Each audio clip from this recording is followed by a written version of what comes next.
Hi everyone. So again, back to that's part two of the first video. So how do we answer difficult questions? Let's get into it. I see. First thing is align.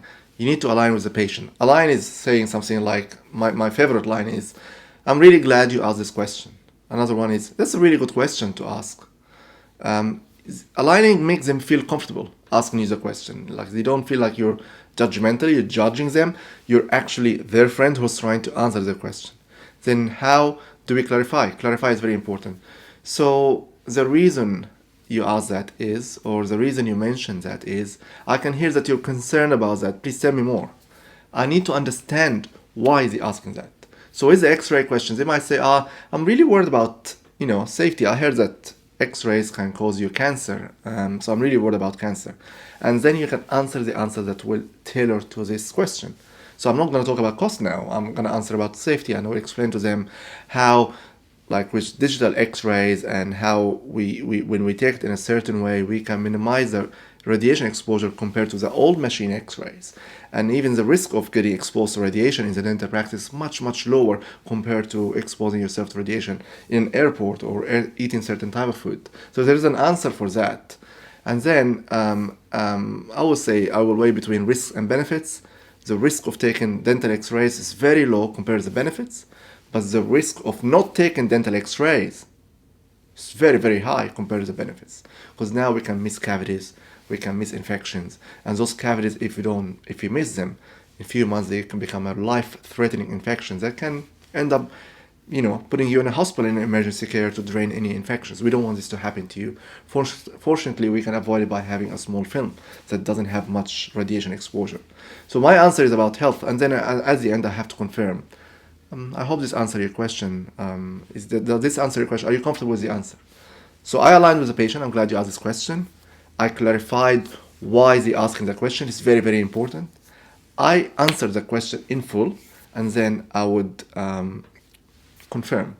If they ask about cost, I'm really concerned about the cost of X-rays. There is a clarify part. Again, look, the way we do it here, we try to bundle everything to make it affordable for patients. So we offer a $99 exam, for example, include all X-rays required. So you don't have to worry about the financial aspect of it.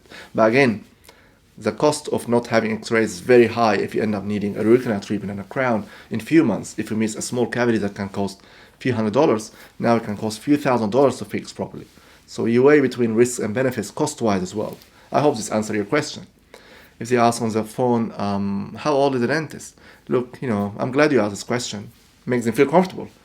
The reason you're asking this is, you need to understand, I'm really worried because I went to a dentist before he was very young or she was very young, and I felt like they didn't do proper treatment on me.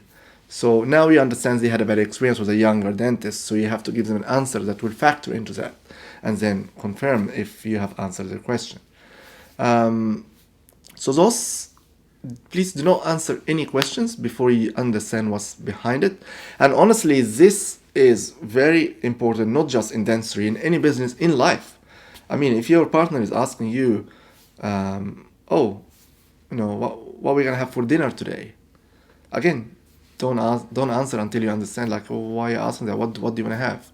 Because they might want to avoid a certain, like, I don't want to have this steak again. We had it like for 3 nights in a row. Can I have something different? So use this tool in your life, not just with patients. Then it eventually becomes second nature. And before you answer any question, you answer the question on the right track. The worst thing you can do is answer the question and not really answering what the question in their mind is about. You're answering in a completely wrong direction. Polite patients are like, oh yeah, that's fine, all right. But they're not really convinced with your answer. So I hope this tip is helpful, and if you find it helpful, make sure you like and share this with your friends, and subscribe to the channel so I can grow it and provide you with more content. Thank you very much.